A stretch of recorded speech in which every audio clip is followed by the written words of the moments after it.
পেটের মেয়ে জ্যোৎস্না আমায় কথা দিয়াছে, আসি আসি বলে জ্যোৎস্না ফাঁকি দিয়াছে।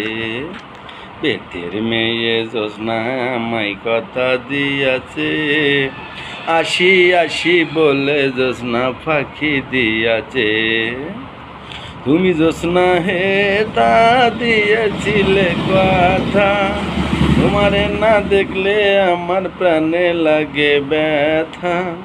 তুমি জ্যোৎস্না হে তা দিয়েছিলে কথা, তোমারে না দেখলে আমার প্রাণে লাগে ব্যথা। চলো চলো চলো আমরা দুজনেতে ঘরে ফিরে যাই, দাদার দাদিরে আমি বিড়ালাই বুঝাই। পেটের মেয়ে জ্যোৎস্না আমায় কথা দিয়াছে, আসি আসি বলে জ্যোৎস্না ফাঁকি দিয়াছে। পেটের মেয়ে জ্যোৎস্না আমায় কথা দিয়াছে।